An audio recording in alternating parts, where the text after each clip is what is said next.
Channel को subscribe करें और बेल आइकन दबाना ना भूलें।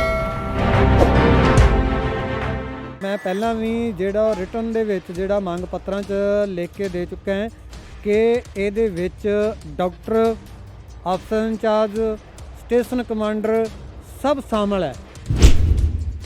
ਜਿਹੜੇ ਸਟੇਸ਼ਨ ਹੈੱਡਕੁਆਟਰ ਦੇ ਅਫਸਰਸ ਹੈ, ਜਿਹੜੇ ਫੌਜ ਦੇ ਅਧਿਕਾਰੀ ਹੈ, ਉਹਨਾਂ ਨੂੰ ਵੀ ਜਾਂਚ ਦੇ ਦਾਇਰੇ 'ਚ ਸ਼ਾਮਲ ਕੀਤਾ ਜਾਵੇ। ਜੋ ਡਾਕਟਰ ਹੈ, ਪੋਲੀਕਲੀਨਿਕ ਵਾਲੇ ਅਫਸਰ ਇੰਚਾਰਜ ਹੈ, ਉਹਨਾਂ ਨੂੰ ਸ਼ਾਮਲ ਕੀਤਾ ਜਾਵੇ। लेकिन इत्थे की है कि उल्टा सिस्टम है, ਜਿਹੜੇ ਪਹਿਲਾਂ ਜਿਨ੍ਹਾਂ ਦੇ ਉੱਤੇ FIR ਦਰਜ ਹੈ ਉਹਨਾਂ ਨੂੰ ਵੀ ਬਾਹਰ ਕਰ ਦਿੱਤਾ ਗਿਆ ਹੈ।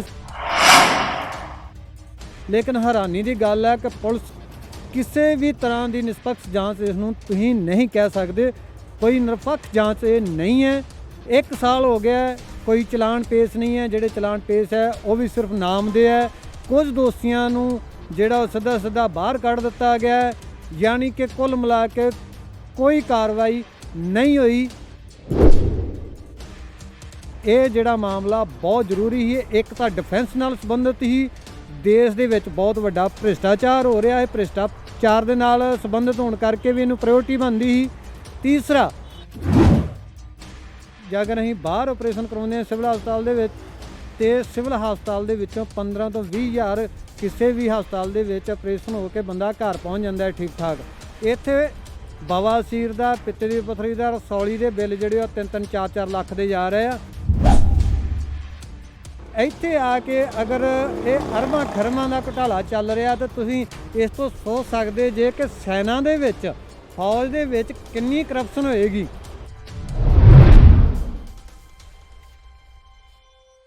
D4 न्यूज़ देख रहे तमाम दोस्तों को दीपक भंडारी का नमस्कार। आज हम पहुंचे हैं पुलिस कमिश्नर अमृतसर के कार्यालय में। हमारे साथ हैं साबका सैनिक संघर्ष कमेटी के जो सदस्य हैं, हरपाल सिंह, ये जनरल सेक्रेटरी हैं।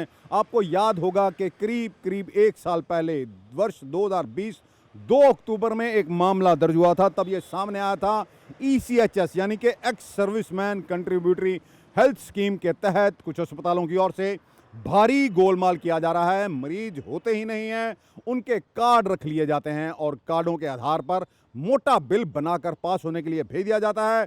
काफ़ी लंबे समय से ये साबका सैनिक संघर्ष कमेटी के सदस्य इसके पीछे लगे हुए थे। मामला दर्ज होता है, फिर इंक्वायरी शुरू हो जाती है। 1 साल हो चला है। इनका ये कहना है कि अभी तक मामले की सच्चाई सामने नहीं आई है। कुछ लोगों को बचाने की कोशिश की जा रही है। आखिरकार उन लोगों को क्यों बचाया जा रहा है जो इस मामले में संलिप्त पाए गए? 2 मरीज जिनके कार्ड का प्रयोग किया गया, वो चिल्ला कर ये कहते रहे कि हम कभी अस्पताल में भर्ती ही नहीं हुए। हमारे देश का शायद सिस्टम ही एकदम से ये त्रस्त हो चला है। इस तरह का सिस्टम हो चला है। पहले तो कोई शिकायत करता नहीं, शिकायत करता है तो शिकायतकर्ता को ही उलझा दिया जाता है। यही कुछ इनके सामने जो साबका सैनिक संघर्ष कमेटी के सदस्य हैं, यही कुछ हो रहा है। इनका ये कहना है कि अगर पूरे देश में चल रहे मामले की जांच कराई जाए, ये ECHS के घोटाले की, तो मामला खरबों रुपए का होगा, अरबों रुपए का नहीं। इन्होंने अपनी शिकायत में लिखा है कि 97% जो ये बिल बनाए जा रहे हैं, ये बिल जाली हैं। अस्पतालों के साथ सेना के अधिकारी भी मिले हुए हैं, पूरी तरह से शामिल हैं। पैसा नीचे से लेकर ऊपर तक जा रहा है और ये खेल शुरू हो जाता है पॉलीक्लिनिक से ही लेकर। पॉलीक्लिनिक में जो तैनात डॉक्टर है वो जब मरीज को अस्पताल में रेफ़र करता है, एक मरीज को रेफ़र करने के लिए 15 से 30 हज़ार रुपये उसके लिए जाते हैं और पूरे देश में ये गोलमाल चल रहा है। शायद ये मामला सामने ना आता, लेकिन हमारी तरफ से बार बार इस मामले को उजागर किया गया। आखिरकार अस्पतालों पर तो कार्रवाई हुई, कुछ 23 लोगों 24 लोगों पर मामला दर्ज हुआ, कुछ लोगों को बाहर निकाल दिया गया। अभी और जो लोग, सेना के जो लोग इसमें शामिल थे, उन पर मामला दर्ज क्यों नहीं हुआ? आपको ये भी बता दें, ये मामला दर्ज किया गया था, FIR दर्ज करवाई थी MD उपाध्याय की ओर से, जो कि सेना में ब्रिगेडियर हैं। अगर उसमें सच्चाई नहीं थी, ऐसे ही मामला दर्ज हुआ था, तो फिर सेना के उन अधिकारियों पर भी मामला दर्ज होना चाहिए और उनके साथ भी एक वैसा ही सलूक होना चाहिए जिस तरह का सलूक किसी भी अपराधी के साथ किया जाता है, क्योंकि गुमराह किया जा रहा है और दलालों पर कार्रवाई करके ही छोड़ दिया गया। आखिरकार ये सब क्यों हो रहा है, हम आपको ये भी बता दें, मोहाली में भी एक मामला सामने आया था, जहां पर जाली बिल बनाए गए थे, पकड़े गए थे। और सबसे अहम बात यह है, ईसीएचएस का गोलमाल इतना भ्रष्ट है, सारा सिस्टम इतना तंत्र बिगड़ा हुआ है कि कार्रवाई के नाम पर केवल कुछ अस्पतालों को कुछ समय के लिए स्टॉप रेफरल किया जाता है। मतलब कि उनके यहाँ स्टॉप रेफरल कर दिया जाता है कि मरीज वो भर्ती नहीं कर सकेंगे ईसीएचएस के तहत, और बाद में उन्हें बहाल कर दिया जाता है, यानी कि फिर से इजाज़त दे दी जाती है उन्हें ही मरीजों को भर्ती करने के लिए। आखिरकार इस मामले में कौन दोषी है? सारा पैसा, देश का टैक्स का पैसा, जो पैसा देश के विकास पर खर्च होना चाहिए, वो कुछ लोगों की जेबों में जा रहा है। डॉक्टर, अधिकारी, कर्मचारी, सेना के लोग इसमें शामिल हैं। आज ये पहुंचे हैं, हमारे साथ हैं साबका सैनिक संघर्ष कमेटी के हरपाल सिंह से बात करते हैं। हरपाल जी, ਤੁਸੀਂ ਪਹਿਲੇ ਵੀ ਇਹ ਮਾਮਲਾ ਚੁੱਕਿਆ ਸੀ, ਤੁਹਾਡੇ ਵੱਲੋਂ ਇਹ ਮਾਮਲਾ ਸਾਹਮਣੇ ਲਿਆਂਦਾ ਗਿਆ ਸੀਗਾ। ਕਾਰਡ ਤੁਸੀਂ ਪਕੜੇ, ਪਿੰਡ ਜਾ ਕੇ ਦੇਖਿਆ ਵੀ ਕਿਹੜੇ ਲੋਕ ਜਿਨ੍ਹਾਂ ਦੇ ਕਾਰਡ ਇਸਤੇਮਾਲ ਕੀਤੇ ਜਾਂਦੇ ਨੇ ਉਹ ਕੌਣ ਨੇ, ਤੇ ਪ੍ਰਣਾਲਾ ਉੱਥੇ ਦਾ ਉੱਥੇ ਹੀ ਹੈ। ਦੇਖੋ ਜੀ, ਅੱਜ ਵੀ ਅਸੀਂ ਇਸੇ ਮਾਮਲੇ ਨੂੰ ਲੈ ਕੇ ਆਏ ਹਾਂ, ਕਮਿਸ਼ਨਰ ਆਫ ਪੁਲਿਸ ਨੂੰ ਮਿਲੇ ਆ ਕੇ ਉਹਨਾਂ ਨੂੰ ਕਿਹਾ ਹੈ ਕਿ ਤੁਸੀਂ ਜਿਹੜਾ ਵਾ ਜਾਂਚ ਦਾ ਦਾਇਰਾ ਵਧਾਓ, ਔਰ ਜਿਹੜੇ ਸਟੇਸ਼ਨ ਹੈੱਡਕੁਆਟਰ ਦੇ ਅਫਸਰ ਹੈ, ਜਿਹੜੇ ਫੌਜ ਦੇ ਅਧਿਕਾਰੀ ਹੈ, ਉਹਨਾਂ ਨੂੰ ਵੀ ਜਾਂਚ ਦੇ ਦਾਇਰੇ 'ਚ ਸ਼ਾਮਲ ਕੀਤਾ ਜਾਵੇ। ਜੋ ਡਾਕਟਰ ਹੈ, ਪੋਲੀਕਲੀਨਿਕ ਵਾਲੇ ਅਫਸਰ ਇੰਚਾਰਜ ਹੈ, ਉਹਨਾਂ ਨੂੰ ਸ਼ਾਮਲ ਕੀਤਾ ਜਾਵੇ। ਲੇਕਿਨ ਇੱਥੇ ਕੀ ਹੈ ਕਿ ਉਲਟਾ ਸਿਸਟਮ ਹੈ, ਜਿਹੜੇ ਪਹਿਲਾਂ ਜਿਨ੍ਹਾਂ ਦੇ ਉੱਤੇ FIR ਦਰਜ ਹੈ ਉਹਨਾਂ ਨੂੰ ਵੀ ਬਾਹਰ ਕਰ ਦਿੱਤਾ ਗਿਆ ਹੈ। ਸਾਡਾ ਦੂਸਰਾ ਮੰਗ ਪੱਤਰ ਹੀ ਕਮਿਸ਼ਨਰ ਆਫ ਪੁਲਿਸ ਨੂੰ ਕਿ ਜਾਂਚ ਦਾ ਦਾਇਰਾ ਵਧਾ ਕੇ ਹੋਰ ਦੋਸ਼ੀਆਂ ਨੂੰ ਇਸ ਦੇ ਵਿੱਚ ਸ਼ਾਮਲ ਕੀਤਾ ਜਾਵੇ। ਲੇਕਿਨ ਹੈਰਾਨੀ ਦੀ ਗੱਲ ਹੈ ਕਿ ਪੁਲਿਸ ਕਿਸੇ ਵੀ ਤਰ੍ਹਾਂ ਦੀ ਨਿਸ਼ਪਕਸ਼ ਜਾਂਚ ਇਸ ਨੂੰ ਤੁਸੀਂ ਨਹੀਂ ਕਹਿ ਸਕਦੇ, ਕੋਈ ਨਿਰਪੱਖ ਜਾਂਚ ਇਹ ਨਹੀਂ ਹੈ। 1 ਸਾਲ ਹੋ ਗਿਆ, ਕੋਈ ਚਲਾਨ ਪੇਸ਼ ਨਹੀਂ ਹੈ, ਜਿਹੜੇ ਚਲਾਨ ਪੇਸ਼ ਹੈ ਉਹ ਵੀ ਸਿਰਫ ਨਾਮ ਦੇ ਹੈ। ਕੁਝ ਦੋਸ਼ੀਆਂ ਨੂੰ ਜਿਹੜਾ ਉਹ ਸਿੱਧਾ ਬਾਹਰ ਕੱਢ ਦਿੱਤਾ ਗਿਆ, ਯਾਨੀ ਕਿ ਕੁੱਲ ਮਿਲਾ ਕੇ ਕੋਈ ਕਾਰਵਾਈ ਨਹੀਂ ਹੋਈ। ਨਹੀਂ ਤੇ ਇਹ ਜਿਹੜਾ ਮਾਮਲਾ ਬਹੁਤ ਜ਼ਰੂਰੀ ਹੈ। ਇੱਕ ਤਾਂ ਡਿਫੈਂਸ ਨਾਲ ਸੰਬੰਧਿਤ ਹੀ ਦੇਸ਼ ਦੇ ਵਿੱਚ ਬਹੁਤ ਵੱਡਾ ਭ੍ਰਿਸ਼ਟਾਚਾਰ ਹੋ ਰਿਹਾ ਹੈ, ਭ੍ਰਿਸ਼ਟਾਚਾਰ ਦੇ ਨਾਲ ਸੰਬੰਧਿਤ ਹੋਣ ਕਰਕੇ ਵੀ ਇਹਨੂੰ ਪ੍ਰਾਇਓਰਟੀ ਬਣਦੀ ਸੀ। ਤੀਸਰਾ, ਜਿਹੜੇ ਜਵਾਨ ਦੇਸ਼ ਦੀ ਸੇਵਾ ਕਰਕੇ ਆਏ ਆ, ਹੁਣ ਐਕਸ ਸਰਵਿਸਮੈਨ ਹੈ, ਜਿਨ੍ਹਾਂ ਨੂੰ ਕੋਈ ਸਰੀਰਕ ਤਕਲੀਫ ਨਹੀਂ ਸੀ, ਉਹਨਾਂ ਨੂੰ ਵੀ ਸਰੀਰਕ ਤਕਲੀਫ ਦਰਸਾ ਕੇ ਉਹਨਾਂ ਨੂੰ ਬਿਮਾਰ ਬਣਾ ਕੇ ਜਿਹੜਾ ਉਹਨਾਂ ਦੇ ਨਾਂ 'ਤੇ ਭਾਰੀ ਬਿੱਲ ਬਣਾਏ ਜਾ ਰਹੇ ਸੀ, ਨਜਾਇਜ਼ ਆਪਰੇਸ਼ਨ ਕੀਤੇ ਜਾ ਰਹੇ ਸੀ, ਨਜਾਇਜ਼ ਬਿੱਲ ਬਣਾਏ ਜਾ ਰਹੇ, ਯਾਨੀ ਕਿ ਇੱਕ ਐਕਸ ਸਰਵਿਸਮੈਨ ਦੇ ਮਰਡਰ ਤੱਕ ਦੀ ਕੋਸ਼ਿਸ਼ ਕੀਤੀ ਜਾ ਰਹੀ ਸੀ। ਲੇਕਿਨ ਪੁਲਿਸ ਨੇ ਉਹਨੂੰ ਪ੍ਰਾਇਓਰਟੀ ਦੇਣ ਦੀ ਜਗ੍ਹਾ 'ਤੇ 1 ਸਾਲ ਹੋ ਗਿਆ, ਕੋਈ ਕਾਰਵਾਈ ਨਹੀਂ, ਨਿਲ ਹੈ। ਮੈਂ ਇਹਨੂੰ ਸਮਝਦਾ ਕਿ ਨਿਲ ਕਾਰਵਾਈ ਹੈ। 2 ਵਾਰ ਕਮਿਸ਼ਨਰ ਆਫ ਪੁਲਿਸ ਨੂੰ ਮਿਲੇ ਹੈ, ਕੋਈ ਮਤਲਬ ਸੰਤੁਸ਼ਟੀਜਨਕ ਸਾਨੂੰ ਜਵਾਬ ਨਹੀਂ ਮਿਲਿਆ। ਅਸੀਂ ਸਿੱਧਾ ਜਿਹੜੇ ਲਫ਼ਜ਼ਾਂ ਦੇ ਵਿੱਚ ਇਹ ਗੱਲ ਕਹਿ ਰਹੇ ਹਾਂ ਕਿ ਸਾਨੂੰ ਸੰਤੁਸ਼ਟੀਜਨਕ ਜਵਾਬ ਅੱਜ ਵੀ ਨਹੀਂ ਮਿਲਿਆ ਤੇ ਪਹਿਲਾਂ ਵੀ ਨਹੀਂ ਮਿਲਿਆ। ਸਿਰਫ ਇੱਕੋ ਹੀ ਸ਼ਬਦ ਹੈ ਕਿ ਜੋ ਬਣਦੀ ਕਾਰਵਾਈ ਆ ਉਹ ਕਰ ਦਿੱਤੀ ਜਾਊਗੀ। ਕਿਹੜੀ ਬਣਦੀ ਕਾਰਵਾਈ ਆ ਉਹਦੇ ਬਾਰੇ ਕੁਝ ਨਹੀਂ ਦੱਸਿਆ ਜਾਂਦਾ, ਨਾ ਹੀ ਅੱਜ ਤੱਕ ਇਹਦੇ ਬਾਰੇ ਕੋਈ ਕਾਨਫਰੰਸ ਕਰਕੇ ਦੱਸਿਆ ਗਿਆ ਕਿ ਕੌਣ ਦੋਸ਼ੀ ਪਾਇਆ ਗਿਆ, ਕੀ ਇਹਦੇ ਵਿੱਚੋਂ ਨਿਕਲਿਆ। ਇਹ ਜਦ ਕਿ ਬਹੁਤ ਜ਼ਰੂਰੀ ਮਾਮਲਾ ਹੀ ਹੈ, ਹੈਡਲਾਈਨਾਂ ਦੇ ਵਿੱਚ ਰਹਿ ਚੁੱਕਾ। ਇਸ ਬਾਰੇ ਜਿਹੜਾ ਵਾ ਪੁਲਿਸ ਨੂੰ ਕਲੈਰੀਫਿਕੇਸ਼ਨ ਦੇਣਾ ਚਾਹੀਦਾ ਹੈ, ਬਟ ਨਹੀਂ, ਕੋਈ ਕਾਰਵਾਈ ਨਹੀਂ। ਹਰਪਾਲ ਜੀ, ਤੁਸੀਂ ਦੇਖਿਆ ਗਿਆ ਸੀ ਇਹ ਮਾਮਲਾ ਇਸ ਤਰ੍ਹਾਂ ਹੁੰਦਾ ਕਿ ਮਰੀਜ਼ ਨੂੰ ਕੋਈ ਬਿਮਾਰੀ ਨਹੀਂ ਹੁੰਦੀ ਤੇ ਉਹਨੂੰ ਭਰਤੀ ਕਰ ਲਿਆ ਜਾਂਦਾ, ਇਹ ਦਿਖਾਇਆ ਜਾਂਦਾ, ਉਹਦੀ ਖਾਤਰ ਕੀਤੀ ਜਾਂਦੀ ਹੈ, 5-7-10 ਹਜ਼ਾਰ ਰੁਪਏ ਉੱਤੇ ਖਰਚ ਕੀਤਾ ਜਾਂਦਾ, ਪਰ ਜਦੋਂ ਉਹਨੂੰ ਛੁੱਟੀ ਦਿੱਤੀ ਜਾਂਦੀ ਹੈ ਉਹਦਾ 2-3-4 ਲੱਖ ਰੁਪਇਆ ਬਿੱਲ ਬਣਾਇਆ ਜਾਂਦਾ ਤੇ ਉਹ ਪੈਸਾ ਸਾਰਾ ਆਪਸ 'ਚ ਮਿਲ ਵੰਡ ਕੇ ਖਾ ਲੈਂਦੇ ਨੇ। ਬਿਲਕੁਲ ਸਰ, ਮੈਂ ਪਹਿਲਾਂ ਵੀ ਜਿਹੜਾ ਰਿਟਨ ਦੇ ਵਿੱਚ ਜਿਹੜਾ ਮੰਗ ਪੱਤਰਾਂ 'ਚ ਲਿਖ ਕੇ ਦੇ ਚੁੱਕਾ ਹੈ ਕਿ ਇਹਦੇ ਵਿੱਚ ਡਾਕਟਰ, ਅਫਸਰ ਇੰਚਾਰਜ, ਸਟੇਸ਼ਨ ਕਮਾਂਡਰ ਸਭ ਸ਼ਾਮਲ ਹੈ। ਸਿੱਧੇ ਲਫ਼ਜ਼ਾਂ ਦੇ ਵਿੱਚ ਅਸੀਂ ਕਹਿ ਰਹੇ ਹਾਂ ਕਿ ਸਭ ਸ਼ਾਮਲ ਨੇ, ਕਿਉਂਕਿ ਇਹਨਾਂ ਦੀ ਮਿਲੀ ਭਗਤ ਤੋਂ ਬਿਨਾਂ ਇਹ ਕੰਮ ਹੋ ਹੀ ਨਹੀਂ ਸਕਦਾ। ਔਰ ਫਿਰ ਇਹਦੇ ਵਿੱਚ ਅਸੀਂ ਜਿਹੜਾ ਵਾ ਲਿਖਤ ਦੇ ਵਿੱਚ ਦਿੱਤਾ ਹੈ ਕਿ ਜਿਹਨੂੰ ਬਵਾਸੀਰ ਹੈ, ਪਿੱਤੇ ਦੀ ਪੱਥਰੀ ਹੈ, ਰਸੌਲੀਆਂ ਹੈ, ਉਹਦਾ ਬਿੱਲ ਅਗਰ ਅਸੀਂ ਬਾਹਰ ਆਪਰੇਸ਼ਨ ਕਰਾਉਂਦੇ ਹਾਂ ਸਿਵਲ ਹਸਪਤਾਲ ਦੇ ਵਿੱਚ, ਤੇ ਸਿਵਲ ਹਸਪਤਾਲ ਦੇ ਵਿੱਚੋਂ 15 ਤੋਂ 20 ਹਜ਼ਾਰ ਕਿਸੇ ਵੀ ਹਸਪਤਾਲ ਦੇ ਵਿੱਚ ਆਪਰੇਸ਼ਨ ਹੋ ਕੇ ਬੰਦਾ ਘਰ ਪਹੁੰਚ ਜਾਂਦਾ ਹੈ ਠੀਕ ਠਾਕ। ਇੱਥੇ ਬਵਾਸੀਰ ਦਾ, ਪਿੱਤੇ ਦੀ ਪੱਥਰੀ ਦਾ, ਰਸੌਲੀ ਦੇ ਬਿੱਲ ਜਿਹੜੇ ਉਹ 3-3, 4-4 ਲੱਖ ਦੇ ਜਾ ਰਹੇ ਆ। ਕਿ ਜਿਹੜੇ ਸਾਡੇ ਉੱਚ ਅਧਿਕਾਰੀ ਆ ਸੈਨਾ ਦੇ ਸੰਬੰਧਿਤ, ਉਹ ਅੰਨੇ ਆ, ਉਹਨਾਂ ਨੂੰ ਨਹੀਂ ਦੇਖ ਰਿਹਾ। ਲੇਕਿਨ ਕੀ ਹੈ ਕਿ ਸਿਰਫ ਪੈਸੇ ਨੇ ਉਹਨਾਂ ਦੀਆਂ ਅੱਖਾਂ ਬੰਦ ਕੀਤੀਆਂ ਹੋਈਆਂ, ਉਹਨਾਂ ਦੇ ਅੱਖਾਂ ਦੇ ਉੱਤੇ ਪੈਸਾ ਚੜਿਆ ਹੋਇਆ, ਜਿਹੜੀ ਉਹਨਾਂ ਨੇ ਨਜਾਇਜ਼ ਰਿਸ਼ਵਤ ਲੈ ਰਹੇ ਆ, ਨਜਾਇਜ਼ ਪੈਸਾ ਮਿਲ ਰਿਹਾ, ਜਿਹੜਾ ਆਮ ਬੰਦਾ ਹੈ ਉਹਦੀ ਸਿਹਤ ਨਾਲ ਖਿਲਵਾੜ ਹੋ ਰਿਹਾ, ਦੇਸ਼ ਦਾ ਜਿਹੜਾ ਟੈਕਸ ਦਾ ਪੈਸਾ ਉਹ ਬਰਬਾਦ ਹੋ ਰਿਹਾ, ਲੇਕਿਨ ਸਿਰਫ ਕੀ ਹੈ ਕਿ ਮਿਲੀ ਭਗਤ ਨਾ ਹੋ ਰਿਹਾ, ਇਸ ਕਰਕੇ ਇਹਦੇ ਤੇ ਕੋਈ ਕਾਰਵਾਈ ਨਹੀਂ ਹੁੰਦੀ। ਅੱਛਾ ਭਾਜੀ, ਤੁਹਾਡੇ ਵੱਲੋਂ ਵੀ ਆਰੋਪ ਲਗਾਇਆ ਸੀ ਕਿ ਵੀ ਵੱਡੀਆਂ ਮਹਿੰਗੀਆਂ ਗੱਡੀਆਂ ਕੁਝ ਅਧਿਕਾਰੀਆਂ ਨੂੰ ਦਿੱਤੀਆਂ ਜਾਂਦੀਆਂ, ਕੁਝ ਹਸਪਤਾਲ ਮਾਲਕਾਂ ਵੱਲੋਂ, ਔਰ ਇਹਨਾਂ ਨੇ ਉੱਥੇ ਪੋਲੀ ਕਲੀਨਿਕਾਂ ਦੇ ਬਾਹਰ ਆਪਣੇ ਪ੍ਰਾਈਵੇਟ ਬੰਦੇ ਰੱਖੇ ਹੈ ਵੀ ਜਿਹੜੇ ਤੁਹਾਨੂੰ ਛੱਡ ਕੇ ਜਾਂਦੇ ਆ, ਉੱਥੋਂ ਲੈ ਕੇ ਆਉਂਦੇ ਆ। ਇਹ ਪੂਰਾ ਸਿਸਟੇਮੈਟਿਕਲੀ ਕਰਪਸ਼ਨ ਚੱਲ ਰਹੀ ਹੈ।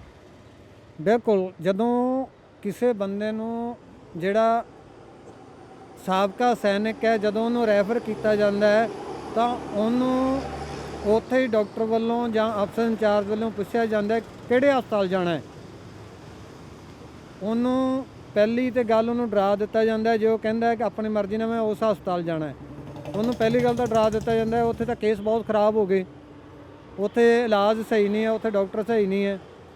ਫਿਰ ਪੇਸ਼ੈਂਟ ਡਰਦਾ ਹੋਇਆ ਕਹਿੰਦਾ ਕਿ ਕਿਹੜੇ ਹਸਪਤਾਲ, ਤੇ ਫਿਰ ਉਹ ਜਿਹੜਾ ਸਪੈਸੀਫਿਕ ਹਸਪਤਾਲ ਜਿਹਦਾ ਨਾਲ ਉਹਨਾਂ ਨੂੰ ਜਿਹਦੇ ਤੇ ਜ਼ਿਆਦਾ ਕਮਿਸ਼ਨ ਮਿਲਦਾ ਹੈ ਉਹਦਾ ਨਾਮ ਦੱਸਿਆ ਜਾਂਦਾ, ਕਿਹਾ ਜਾਂਦਾ ਕਿ ਤੁਸੀਂ ਉਸ ਹਸਪਤਾਲ ਦੇ ਵਿੱਚ ਚਲ ਜਾਓ। ਫਿਰ ਇਹਨਾਂ ਨੇ ਆਪਣੇ ਜਿਹੜਾ ਵਾ ਕੋਲ ਉੱਥੇ ਕਾਗਜ਼ ਦੇ ਉੱਤੇ ਨੋਟ ਕਰ ਲੈਂਦੇ ਆ ਕਿ ਇੰਨੇ ਪੇਸ਼ੈਂਟ ਅੱਜ ਆਸ ਹਸਪਤਾਲ ਗਏ ਆ। ਫਿਰ ਉੱਥੋਂ ਜਿਹੜਾ ਹੈ ਉਹ ਕਾਲ ਕਰ ਦਿੱਤੀ ਜਾਂਦੀ ਹੈ ਇਹਨਾਂ ਦੇ PIO ਪਬਲਿਕ ਜਿਹੜੇ PRO ਜਿਹੜੇ ਪਬਲਿਕ ਰਿਲੇਸ਼ਨ ਅਫਸਰ ਇਹਨਾਂ ਨੇ ਨਿਯੁਕਤ ਕੀਤੇ ਆ ਹਸਪਤਾਲਾਂ ਨੇ, ਉਹਨਾਂ ਨਾਲ ਗੱਲ ਹੋ ਜਾਂਦੀ ਹੈ। ਉਹਨਾਂ ਨੂੰ ਦੱਸ ਦਿੱਤਾ ਜਾਂਦਾ ਹੈ ਸਾਡੇ ਇੰਨੇ ਅੱਜ ਬੰਦੇ ਆ ਗਏ ਆ ਔਰ ਇੰਨਾ ਸਾਡਾ ਜਿਹੜਾ ਵਾ ਇੰਨੇ ਬੰਦਿਆਂ ਦਾ ਕਮਿਸ਼ਨ ਬਣਦਾ ਹੈ, ਉਹ ਨੋਟ ਹੋ ਜਾਂਦੇ ਆ।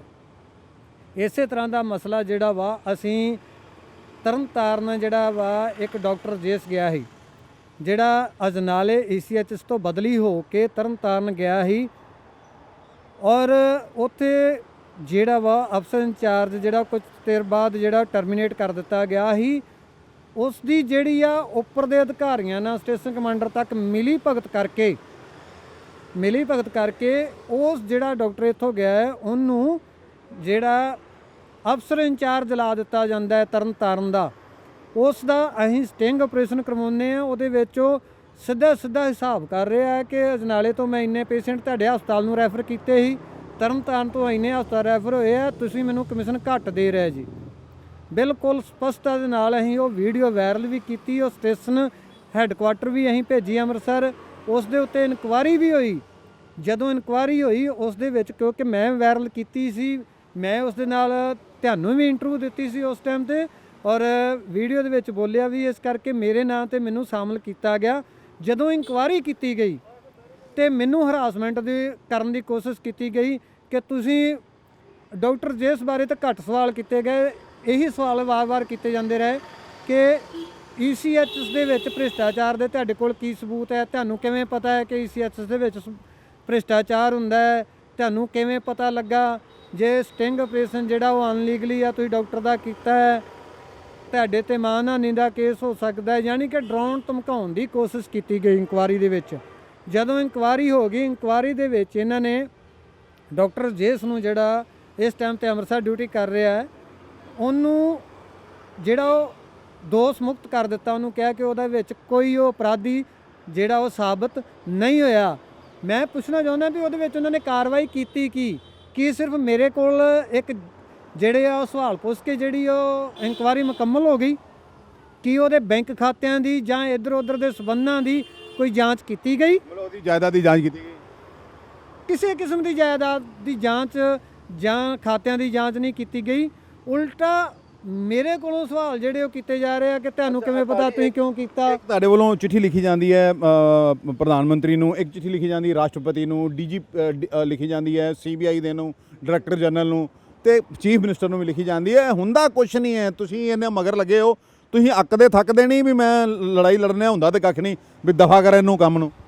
ਨਹੀਂ ਸਰ, ਐਕਚੁਅਲੀ ਦੇ ਵਿੱਚ ਕੀ ਹੈ ਕਿ ਜਿਹੜਾ ਪਹਿਲਾਂ ਨੂੰ ਆਪਾਂ ਮੰਨ ਸਕਦੇ ਹਾਂ 1-2% ਫਰਕ ਪਿਆ ਹੈ, ਕਿਉਂਕਿ ਅੱਗੇ ਬਿਲਕੁਲ ਸਰੇਆਮ ਕਰਦੇ ਸੀ, ਹੁਣ ਡਰ ਕੇ ਕਰਦੇ ਹੈ ਚੱਲ ਉਹੀ ਕੁਝ ਰਿਹਾ, ਲੇਕਿਨ ਡਰ ਕੇ ਕਰਦੇ ਆ। ਪਹਿਲਾਂ ਸਰੇਆਮ ਕਰਦੇ ਸੀ, ਹੁਣ ਰਹਿ ਗਈ ਜਿਹੜੀ ਕਾਰਵਾਈ ਕਰਨਾ ਹੀ ਕੀ ਹੈ ਕਿ ਪ੍ਰਾਈਮ ਮਿਨਿਸਟਰ ਨੂੰ ਤੁਸੀਂ ਲਿਖ ਦਿਓ, ਉੱਥੇ ਜਾ ਕੇ ਦਫ਼ਤਰੇ ਮੰਗ ਪੱਤਰ ਦੇ ਕੇ ਆ ਜਾਓ, ਚਾਹੇ ਰਾਸ਼ਟਰਪਤੀ ਨੂੰ ਦੇ ਕੇ ਆ ਜਾਓ। ਉਸ ਤੋਂ ਬਾਅਦ ਹੋਣਾ ਕੀ ਹੈ, ਜਿਹੜੇ ਸੈਕਟਰੀ ਪੱਧਰ ਦੇ ਉੱਥੇ ਅਧਿਕਾਰੀ ਆ ਉਹਨਾਂ ਦੇ, ਉਹਨਾਂ ਨੇ ਮਾਰਕ ਕਰਕੇ, ਜਿਵੇਂ ਕਿ ਆਪਣਾ ਹੁਣੇ ਹੀ ਮੰਗ ਪੱਤਰ ਕਮਿਸ਼ਨਰ ਪੁਲਿਸ ਨੂੰ ਦਿੱਤੇ, ਉਹਨਾਂ ਨੇ ਵੇਖਿਆ ਤੱਕ ਨਹੀਂ, ਸਿੱਧਾ ਮਾਰਕ ਕਰਤਾ ਹੈ DCP 2 ਨੂੰ। ਇਸੇ ਤਰ੍ਹਾਂ ਹੀ ਉੱਥੋਂ ਵੀ ਮਾਰਕ ਹੋ ਕੇ ਜਿਹੜੇ ਅਧਿਕਾਰੀ ਦੋਸ਼ੀ ਹੈ ਉਸੇ ਮਹਿਕਮੇ ਨੂੰ ਜਿਹੜਾ ਵਾ ਉਹ ਦੇ ਦਿੱਤੇ ਜਾਂਦੇ ਆ। ਮੈਂ ਅੱਜ ਫਸਟ ਟਾਈਮ ਤੇ ਤੁਹਾਨੂੰ ਇੱਕ ਹੋਰ ਜਾਣਕਾਰੀ ਦੇਣੀ ਚਾਹੁੰਦਾ ਹਾਂ ECHS ਦੇ ਬਾਰੇ ਦੇ ਵਿੱਚ, ਜਦ ਕਿ ਇਹਦੇ ਬਾਰੇ ਸਾਰਿਆਂ ਨੂੰ ਪਤਾ ਵੀ ਹੈ। ਅੰਮ੍ਰਿਤਸਰ ਦੇ ਵਿੱਚ ਟੋਟਲ ਮੈਨੂੰ ਨਹੀਂ ਲੱਗਦਾ ਕਿ 10 ਹਸਪਤਾਲ ਵੀ ਜਿਹੜੇ ਆ ਉਹ ECHS ਦੇ ਨਾਲ ਜਿਹੜਾ ਵਾ ਜਦੋਂ ਕੰਟੈਕਟ ਹੁੰਦਾ ਹੈ ਉਹਦੀਆਂ ਜੋ ਕੰਡੀਸ਼ਨਾਂ ਉਹ ਪੂਰੀਆਂ ਕਰਦੇ ਆ। ਟੋਟਲ ਅੰਮ੍ਰਿਤਸਰ ਦੇ ਵਿੱਚ 10 ਹਸਪਤਾਲ ਵੀ ਕੰਡੀਸ਼ਨ ਪੂਰੀਆਂ ਨਹੀਂ ਕਰਦੇ, ਲੇਕਿਨ ਕੀ ਹੈ, ਸਿਰਫ ਜਿਹੜੀ ਟੀਮ ਆਉਂਦੀ ਹੈ ਜਦੋਂ ਸਰਵੇ ਕਰਨ ਹਸਪਤਾਲ ਦਾ, ਸਿਰਫ ਰਿਸ਼ਵਤ ਖਾ ਕੇ ਪਾਸ ਕਰਦੇ ਉਹਨੂੰ। ਇਸੇ ਤਰ੍ਹਾਂ ਹੀ ਇੱਕ ਜਗ੍ਹਾ ਤੇ ਨਹੀਂ ਹੈ, ਜਿੱਥੇ ਵੀ ਚਲ ਜਾਓ ਤੁਸੀਂ, ਹਰੇਕ ਜਗ੍ਹਾ ਦੇ ਉੱਤੇ ਜਿਹੜਾ ਵਾ ਉਹ ਰਿਸ਼ਵਤ ਲੈ ਕੇ ਹਸਪਤਾਲ ਪਾਸ ਕੀਤੇ ਗਏ ਆ, ਜਦ ਕਿ ਜਿਹੜੀਆਂ ਐਕਚੁਅਲੀ 'ਚ ECHS ਦੀਆਂ ਕੰਡੀਸ਼ਨਾਂ ਹੈ ਉਹ ਹਸਪਤਾਲ ਪੂਰੀਆਂ ਨਹੀਂ ਕਰਦੇ। ਅੱਛਾ ਇਕਬਾਲ ਜੀ, ਕਿ ਬੜਾ ਵੱਡਾ ਗੋਲਮਾਲ ਹੈ ਹਸਪਤਾਲਾਂ ਦਾ ਆਉਂਦਾ ਸਾਹਮਣੇ, ਇਸ ਤਰ੍ਹਾਂ ਆਉਂਦਾ ਹੈ ਕਿ ਹਸਪਤਾਲ ਨੂੰ ਡੀਐਮ ਪੈਨਲ ਨਹੀਂ ਸੌਰੀ ਸਟਾਪ ਰੈਫਰਲ ਕਰਤਾ ਗਿਆ, ਫਿਰ ਉਹਨੂੰ ਬਹਾਲ ਕਰਤਾ ਜਾਂਦਾ, ਨਾ ਇਹ ਦੱਸਿਆ ਜਾਂਦਾ ਵੀ ਇਹਨੇ ਕੀਤਾ ਕੀ, ਸਟਾਪ ਰੈਫਰਲ ਕਿਉਂ ਹੋਇਆ, ਕਿਹੜੀਆਂ ਖਾਮੀਆਂ ਤੋਂ ਪਾਈਆਂ ਗਈਆਂ। ਇਹ ਸਭ ਫਿਰ ਮਿਲ ਜੁਲ ਕੇ ਸਾਰਾ ਉਹ ਇੱਕੋ ਜਿਹਾ ਗੋਲਮਾਲ ਕਰਕੇ ਕਰੀ ਜਾਂਦੇ, ਪੈਸਾ ਸਾਰੇ ਵੰਡ ਕੇ ਖਾਈ ਜਾਂਦੇ। ਦੇਖੋ ਸਰ, ਇਹ ਤਾਂ ਮਤਲਬ ਇਹ ਚੀਜ਼ ਹੈ ਕਿ ਪੈਸਾ ਖਾਣ ਦਾ ਜ਼ਰੀਆ ਇੱਕ। ਜਦੋਂ ਇਨਕੁਆਇਰੀ ਹੋਏਗੀ, ਇਨਕੁਆਇਰੀ ਅਫਸਰ ਨੂੰ ਤਦ ਹੀ ਪੈਸਾ ਮਿਲੂਗਾ ਅਗਰ ਉਹਨੂੰ ਡਰਾਇਆ ਧਮਕਾਇਆ ਜਾਊਗਾ। ਤੇ ਪਹਿਲਾਂ ਡੀਮ ਪੈਨਲ ਕਰਤਾ, ਡੀਮ ਪੈਨਲ ਨਹੀਂ ਕਰਦੇ, ਸਟਾਪ ਰੈਫਰਲ ਕਰਦੇ ਆ ਕੋਈ ਚਿਰ ਲਈ। ਉਸ ਤੋਂ ਬਾਅਦ ਇਹਨਾਂ ਨੂੰ ਪਤਾ ਹੈ ਕਿ ਮਾਮਲਾ ਠੰਡਾ ਹੋ ਜਾਂਦਾ ਹੈ, ਕਿ ਮੀਡੀਆ ਦੇ ਵਿੱਚ ਨਹੀਂ ਆਉਂਦਾ, ਕੋਈ ਮਗਰ ਪੈਰਵਾਈ ਨਹੀਂ ਕਰਦਾ। ਉਸ ਤੋਂ ਬਾਅਦ ਜਿਹੜਾ ਉਹ ਰਿਸ਼ਵਤ ਖਾ ਕੇ ਫਿਰ ਉਹਨਾਂ ਨੂੰ ਜਿਹੜਾ ਵਾ ਉਹ ਦੁਬਾਰਾ ਤੋਂ ਸਟਾਪ ਰੈਫਰਲ ਉਹਨਾਂ ਦਾ ਰੋਕ ਦਿੱਤਾ ਜਾਂਦਾ ਹੈ, ਤੇ ਉਹਨਾਂ ਨੂੰ ਪੈਨਲ ਦੇ ਵਿੱਚ ਫਿਰ ਲੈ ਲਿਆ ਜਾਂਦਾ ਹੈ, ਮਤਲਬ ਫਿਰ ਸ਼ੁਰੂ ਕਰਤਾ ਜਾਂਦਾ, ਫਿਰ ਸ਼ੁਰੂ ਕਰ ਦਿੱਤਾ ਜਾਂਦਾ ਹੈ। ਇਹ ਲਗਾਤਾਰ ਹੀ ਚੱਲ ਰਿਹਾ। ਦਰਪਾਲ ਜੀ, ਇਹ ਕਿੰਨਾ ਖਤਰਨਾਕ ਹੈ? ਦੇਖੋ ਜੀ, ਰੱਖਿਆ, ਦੇਸ਼ ਦੀ ਸੁਰੱਖਿਆ, ਸੈਨਾ ਦੇ ਵਿੱਚ ਇਹ ਭ੍ਰਸ਼ਟਾਚਾਰ ਘੁਸ ਗਿਆ, ਜ਼ਮੀਨ ਗ੍ਰਾਸ ਰੂਟ ਲੈਵਲ ਤੇ ਚਲਾ ਗਿਆ। ਇਹ ਕਿੰਨਾ ਕੁ ਖਤਰਨਾਕ ਹੈ, ਆਉਣ ਵਾਲਾ ਸਾਡੇ ਮੁਲਕ ਲਈ ਨਸਲਾਂ ਬਰਬਾਦ ਕਰ ਰਿਹਾ। ਤੇ ਦੇਖੋ ਜੀ, ਅਗਰ ਸਮਝ ਲਓ ਤੁਸੀਂ ਕਿ ਡਿਫੈਂਸ ਦੇ ਵਿੱਚ ਇੰਨਾ ਭ੍ਰਿਸ਼ਟਾਚਾਰ ਹੈ, ਤੇ ਯਾਰ ਜੀ ਗੱਲ ਹੈ, ਡਿਫੈਂਸ ਦੇ ਅਫਸਰ ਜਿਹੜੇ ਹੁਣ ECHS ਦੇ ਵਿੱਚ ਹੈ, ਕੌਣ ਹੈ? ਜਿਹੜੇ ਆਰਮੀ ਤੋਂ ਆਏ ਅਧਿਕਾਰੀ ਹੈ, ਉਹੀ ਚਲਾ ਰਹੇ ਆ ਸਭ ਸਿਸਟਮ। ਉਹਨਾਂ ਦੀ ਬਦੌਲਤ ਹੀ ਇਹ ਸਾਰਾ ਕੁਝ ਸਿਸਟਮ ਚੱਲ ਰਿਹਾ। ਅਧਿਕਾਰੀ ਉਹੀ ਆ, ਬਾਹਰ ਦੇ ਕਿਸੇ ਅਧਿਕਾਰੀ ਨੂੰ ਨਹੀਂ ਲਿਆ ਜਾਂਦਾ ਇਸ ਚੀਜ਼ ਦੇ ਵਿੱਚ। ਤੇ ਇੱਥੇ ਆ ਕੇ ਅਗਰ ਇਹ ਅਰਬਾਂ ਖਰਮਾਂ ਦਾ ਘੁਟਾਲਾ ਚੱਲ ਰਿਹਾ, ਤਾਂ ਤੁਸੀਂ ਇਸ ਤੋਂ ਸੋਚ ਸਕਦੇ ਜੇ ਕਿ ਸੈਨਾ ਦੇ ਵਿੱਚ, ਫੌਜ ਦੇ ਵਿੱਚ ਕਿੰਨੀ ਕਰਪਸ਼ਨ ਹੋਏਗੀ। ਸਿਰਫ ਫੌਜ ਦੀ ਕਰਪਸ਼ਨ ਬਾਹਰ ਨਾ ਆਉਣ ਦਾ ਕਾਰਨ ਇਹ ਹੈ ਕਿ ਉੱਥੇ ਮੀਡੀਆ ਅੰਦਰ ਨਹੀਂ ਜਾ ਸਕਦਾ, ਮੀਡੀਆ ਕਵਰੇਜ ਨਹੀਂ ਹੋ ਸਕਦੀ। ਤੁਸੀਂ ਅੱਜ ਤੋਂ 2 ਸਾਲ ਪਹਿਲਾਂ ਦੇਖਿਆ ਸੀ, ਬਹੁਤ ਸਾਰੇ ਜਵਾਨਾਂ ਨੇ ਜਿਹੜਾ ਵਾ ਉਹ ਆਪਣਾ ਵੀਡੀਓ ਵਾਇਰਲ ਕਰਕੇ ਅੰਦਰ ਦੀ ਕਰਪਸ਼ਨ ਦਿਖਾਈ ਸੀ, ਲੇਕਿਨ ਹੋਇਆ ਕਿ ਕਰਪਸ਼ਨ ਜਿਨ੍ਹਾਂ ਨੇ ਕੀਤੀ ਉਹਨਾਂ ਨੂੰ ਕੱਖ ਨਹੀਂ ਹੋਇਆ। ਜਿਹੜੇ ਜਵਾਨ ਨੇ ਮੁੱਦਾ ਚੁੱਕਿਆ, ਜਿਹਨੇ ਵੀਡੀਓ ਵਾਇਰਲ ਕੀਤੀ, ਉਹਨਾਂ ਦਾ ਜਾਂ ਕੋਰਟ ਮਾਰਸ਼ਲ ਕਰ ਦਿੱਤਾ ਗਿਆ ਜਾਂ ਉਹਨਾਂ ਨੂੰ ਸਜ਼ਾ ਦੇ ਕੇ ਨੌਕਰੀਆਂ ਬਾਹਰ ਕਰ ਦਿੱਤਾ ਗਿਆ। ਤੇ ਤੁਹਾਨੂੰ ਲੱਗਦਾ ਕਿ ਕੋਈ, ਤੁਹਾਨੂੰ ਉਮੀਦ ਲੱਗਦੀ ਹੈ ਵੀ ਕੋਈ ਕਿਤੇ ਇਨਸਾਫ ਹੋਏਗਾ, ਕਿ ਤੁਸੀਂ ਉਮੀਦ ਛੱਡਤੀ ਹੁਣ? ਉਮੀਦ ਤਾਂ ਬਰਕਰਾਰ ਹੈ। ਸਾਨੂੰ ਪਹਿਲਾਂ ਤਾਂ ਬਹੁਤ ਉਮੀਦ ਸੀ ਕਿ ਪੁਲਿਸ ਦੇ ਕੋਲੋਂ ਉਮੀਦ ਸੀ ਕਿ ਪੁਲਿਸ ਕਾਰਵਾਈ ਕਰੂਗੀ, ਕਿਉਂਕਿ ਪਹਿਲੀ ਵਾਰ ਇਸ ਮਾਮਲੇ ਦੇ ਵਿੱਚ FIR ਹੋਈ ਔਰ ਐਡੇ ਵਧੀਆ, ਐਡੇ ਸਟਰੋਂਗ ਸਬੂਤ ਹੀ, ਐਵੀਡੈਂਸ ਬਹੁਤ ਮਜ਼ਬੂਤ ਹੀ, ਜਿਹਦੇ ਵਿੱਚ ਕਿ ਸੁੱਟਣ ਦਾ ਕੋਈ ਮਤਲਬ ਨਹੀਂ। ਬਟ ਫਿਰ ਵੀ ਹੈਰਾਨੀ ਦੀ ਗੱਲ ਹੈ ਕਿ ਪੁਲਿਸ ਜਾਂਚ ਦੇ ਵਿੱਚ ਦੋਸ਼ੀਆਂ ਨੂੰ ਜਿਹੜਾ ਵਾ ਉਹ, ਕੁਝ ਦੋਸ਼ੀਆਂ ਨੂੰ ਜਿਹੜਾ ਵਾ ਐਵੀਡੈਂਸ ਹੋਣ ਦੇ ਬਾਵਜੂਦ ਬਾਹਰ ਕਰ ਦਿੱਤਾ ਜਾਂਦਾ ਹੈ। ਤੇ ਤੁਸੀਂ ਆਪਣੀ ਲੜਾਈ ਲੜਦੇ ਰਹੋਗੇ ਹੁਣ ਕਿ ਚੁੱਪ ਕਰਕੇ ਬਹਿ ਜਾਓਗੇ? ਨਹੀਂ, ਅਸੀਂ ਜਿਹੜਾ ਵਾ ਉਹ ਲਗਾਤਾਰ ਹੀ ਇਹਦੇ ਤੇ ਕਾਰਵਾਈ ਕਰਦੇ ਰਵਾਂਗੇ। ਔਰ ਸਾਡਾ ਜਿਹੜਾ ਮਕਸਦ ਹੈ, ਸਿਰਫ ਕਰੋਨਾ ਕਰਕੇ ਅਸੀਂ ਥੋੜਾ ਡਿਲੇ ਜ਼ਰੂਰ ਹੋ ਗਿਆ ਮਾਮਲਾ, ਲੇਕਿਨ ਅਸੀਂ ਜਿਹੜੀ ਹੈ ਜਦੋਂ ਤੱਕ ਇਹਦੀ CBI ਇਨਕੁਆਇਰੀ ਨਹੀਂ ਕਰਵਾ ਦਿੰਦੇ ਤਦ ਤੱਕ ਅਸੀਂ ਚੈਨ ਨਾਲ ਨਹੀਂ ਬਹਿ ਸਕਦੇ। ਉਸ ਤੋਂ ਬਾਅਦ ਅਸੀਂ ਇੰਡੀਆ ਲੈਵਲ ਤੇ ਸਾਰੀਆਂ ਐਕਸ ਸਰਵਿਸਮੈਨ ਆਰਗੇਨਾਈਜੇਸ਼ਨ ਨੂੰ ਨਾਲ ਲੈਣ ਦੀ ਕੋਸ਼ਿਸ਼ ਕਰ ਰਹੇ ਹਾਂ, ਔਰ ਨਹੀਂ ਤੇ ਜਿਹੜਾ ਉਹ ਇਹ ਮਾਮਲਾ ਜਿਹੜਾ ਕਾਫੀ ਅੱਗੇ ਤੱਕ ਜਾਏਗਾ। ये देखिए, ये हरपाल सिंह हैं, साबका सैनिक संघर्ष कमेटी के ये जनरल सेक्रेटरी हैं, महासचिव हैं। इनका कहना है कि पहले तो शिकायत करना ही मुश्किल है, सबूत नहीं मिलते थे। शिकायतों ये कई समय से कर रहे हैं, जब सबूत ला कर दिए गए तो हुआ क्या, वही मामला ढाक के 3 पात। हर कोई मिला हुआ है, हर को तयशुदा राशि उसके घर में पहुंच जाती है। भ्रष्टाचार ऊपर से लेकर नीचे तक है। अब ये कहते हैं कि मैं थका नहीं हूँ, थोड़ा डिस्करेज जरूर हुआ हूँ, लेकिन लड़ाई अपनी जारी रखूंगा। तब तक लड़ाई जारी रहेगी जब तक मामले की सीबीआई जांच नहीं करवाई जाती। और इन्होंने बहुत अच्छी बात कही है कि उन डॉक्टरों की, उन अधिकारियों की, रिश्तेदारों की और उनकी खुद की जायदादों की जांच क्यों नहीं होती है, कि आखिरकार उन्होंने ये पैसा कहां से कमाया और बड़ी बड़ी महंगी गाड़ियां उनके पास कहां से आई। इन्होंने ये भी आरोप लगाए हैं कि महंगी गाड़ियां, महंगे तोहफे, सोने का लेन देन जो अधिकारियों के साथ अस्पतालों का होता है। हमारे पास भी एक फाइल ऐसी पहुंची थी जहां पर बिना डॉक्टर के हस्ताक्षर और बिना ही जो ऊपर अधिकारी बैठा होता है उसके हस्ताक्षर नहीं थे, और एक एक अस्पताल में एक एक महीने के 100 मरीज भर्ती किए गए हैं। यहाँ पर सुरेंद्र हॉस्पिटल, जो गुप्ता हॉस्पिटल है, मदान हॉस्पिटल है, एक आकाशदीप हॉस्पिटल है, और भी हॉस्पिटल हैं जिन पर ये मामला दर्ज हुआ था। लेकिन कुछ अस्पतालों की ओर से दूसरे अस्पताल ले लिए गए और वहां पर ये धांधली शुरू कर दी गई। आखिरकार इन पर कार्रवाई क्यों नहीं होती? लोग चुपचाप बैठ जाते हैं। पहले तो फिर हमने पहले ही कहा है कि शिकायत करने के लिए कोई आगे नहीं आता है। शिकायत करता है तो शिकायतकर्ता को ही परेशान किया जाता है, बार बार जांच के नाम पर बुलाकर। अब सबसे अहम सवाल है, एफआईआर हुई तो उसका बना क्या? अभी तक किसी को सजा क्यों नहीं हुई? सबसे बड़ा सवाल है। अब ये फैसला जनता को करना है कि आखिरकार उनको न्याय लेने के लिए किस हद तक लड़ाई लड़नी पड़ेगी, क्योंकि पूरा जो सिस्टम है वो बिगड़ चुका है, ढांचा ध्वस्त होने को है। आने वाली नस्लों के लिए हम क्या लेकर जा रहे हैं? इसीलिए तो युवा विदेशों का रुख कर रहा है, क्योंकि उन्हें लग रहा है कि यहाँ पर इंसाफ मिलना लगभग नामुमकिन है। अस्पतालों में मरीज भर्ती होते हैं इलाज के नाम पर, लेकिन उन्हें बीमारी कोई नहीं होती। मोटा बिल एक एक अस्पताल की ओर से एक एक महीने का करोड़ करोड़, 1.5 करोड़ रुपया बनाया जाता है, बिल पास होता है और बड़ी बड़ी इमारतें, बड़ी बड़ी जो कोठियां वो खड़ी कर ली गई। लेकिन मामले का हुआ क्या? आम जनता तो आज भी 80 करोड़ जनता, जैसे हमारे प्रधानमंत्री कहते हैं, उनको फ्री राशन दिया जा रहा है। यानी कि 80 करोड़ जनता को तो कोई लेना देना नहीं है कि आखिरकार देश में क्या चल रहा है। जिन्हें लेना देना है वो आवाज़ उठाते हैं, लेकिन होता कुछ नहीं। अब जनता को ये तय करना है और कि उन्हें ये भ्रष्ट सिस्टम में रहना है, या फिर नेताओं से सवाल कर रहे हैं कि आखिरकार ये भ्रष्टाचार की दीमक जो देश को चाट रही है, इसका कभी कोई निवारण हो पाएगा या नहीं। हमारी भी दरखास्त है अधिकारियों से, मामले की जांच में तेजी लाई जाए ताकि जनता के सामने सच्चाई आ सके। अमृतसर से D4 न्यूज़ के लिए दीपक भंडारी की खास रिपोर्ट।